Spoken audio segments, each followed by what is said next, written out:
I flatly deny the charge of sexual harassment.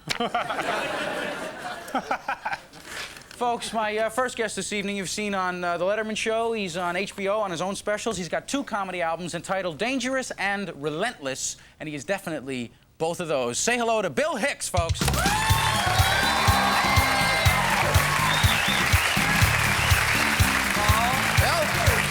welcome back. Have a seat.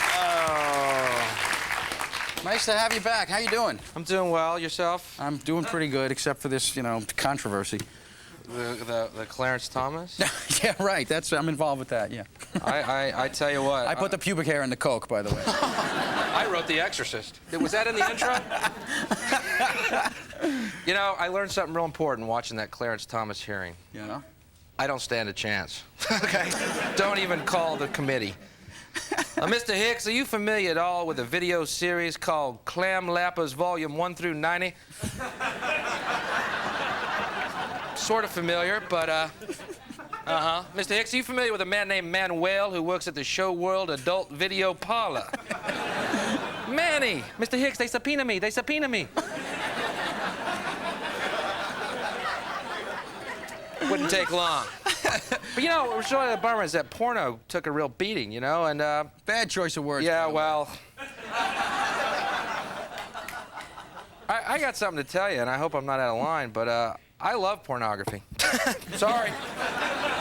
I love it. Every position, everything. I love everything about it. I think it's great, and I have lots of it, and I just love it, and, well, thank you, Mr. Hicks, for your testimony. We cannot use you on the Supreme Court, but if you want to be a senator, welcome aboard, boy. Big party at Teddy's. Hey, Bill, any other forms of entertainment you enjoy as much as porno? Would you like a glass of water? No, I'm just fiddling. All right. I love movies, you know, not just porno movies. I love all movies, and that's why I'm real excited. I had an incredible idea how to revolutionize motion pictures. I'm watching Terminator 2, phenomenal stunts, right? I'm thinking to myself, there's no way they can top these stunts in a movie again. You know what I mean? You can't top this unless they start using terminally ill people as stuntmen in pictures. Well, now hear me out. I know this sounds crazy. Well, I know, you know, some people think that sounds cruel, but, you know, I think it's more cruel to leave your loved ones dying in some sterile hospital room surrounded by strangers. Forget that. Put them in the films. You want your grandmother dying alone, or do you want her to meet Chuck Norris? She's out of her misery. You've seen the greatest film of all time. Wow, he kicked her head right off her body. That was great. It looks so real. He's wiping her brain off his shoe. Look. How do they do that? Not one of my more popular theories. Yeah, I don't see that going into execution very quickly. Again, another poor choice of words. Bill, you still smoking? Yeah. You haven't given it up, huh? I'm trying to quit. You're like a radical smoker. I know. I tried to quit, which is not in character, but I did. No, it's not. How recently was that? It was like a year ago, and I'm still traumatized over it. And no, I did acupuncture, which helps reduce smoking, and it really worked. It's an ancient Chinese technique where they take needles and poke little holes in the filters of all your cigarettes. Maybe you didn't go to a real good guy. We live in such a weird culture, man. Remember that when Yul Brynner died and came out with that commercial after he was dead? Yeah, no, that was an effective one. I'm Yul Brynner and I'm dead now. Wow, what the hell's this guy selling? I'm all ears. I'm Yul Brynner and I'm dead now because I smoke cigarettes. Pretty scary. But they could have done that with anyone. They could have done it with that Jim Fixx guy, too. Remember that guy, the health nut who died while jogging? Let's see his commercial. I'm Jim Fixx and I'm dead now. I don't know what the hell happened. I jogged every day, ate nothing but tofu, swam 500 laps every morning, I'm dead. Yul Brynner drank, smoked, and scored every night of his life. He's dead. Shoot.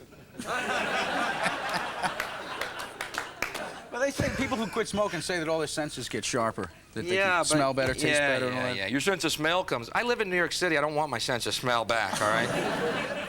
Is that urine? Woo!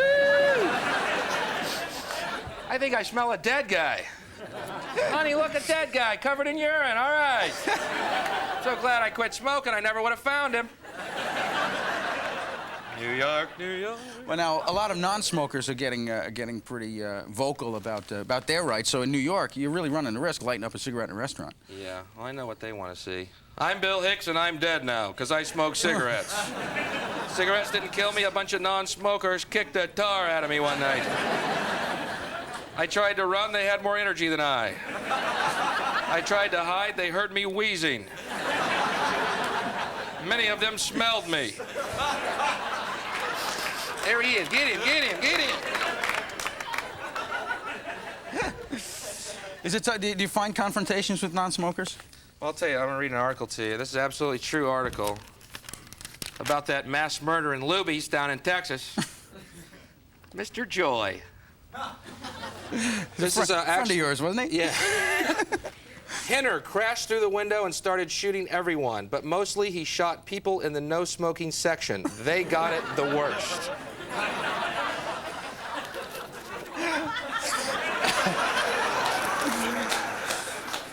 So we all find ways to deal with tragedy, Paul. So what you're saying, smoking saved your life? Well, you know, he got in there, he looks over at smoking, his eyes squint up, he can't see. Over here, there's day glow, you know, running gear, people eating salads. Now, where did you grow up? You didn't grow up in New York, did you? No, I grew up in the South. Where? Oh, Texas, right? Texas, right. It's got its own peculiar life. I once saw a sign in Texas for a drive-through snake farm. Seemed a bit cruel. Squish, squish, squish. Fun and educational. You know, if you run over a snake's head, his tail explodes. Woo! Who's hungry? Let's go to Luby's. Please do. Well, was it a tough adjustment for you going to New York? Oh, New York's pretty different, except for there's the no way guns. to prepare for it, Paul. A lot of guns in Texas, a lot of guns in New York. That's the only connection I can make. Yeah, but there's no trucks where the guns are in New York. They're on everybody. You know, you've been in New York too long, you're walking down the street, a gun goes up behind you, you don't even turn around to see what it was, you know? And then you get home that night and discover you were shot. I think I'm getting jaded. Terminally ill stuntman. That's cracking me up. It's killing me. It's killing me. Well, you know, most of the gunplay in New York it has to do with the drug problem. Which, now, last time you were on, you talked about the war on drugs, and there's a big difference now. It's out of the news.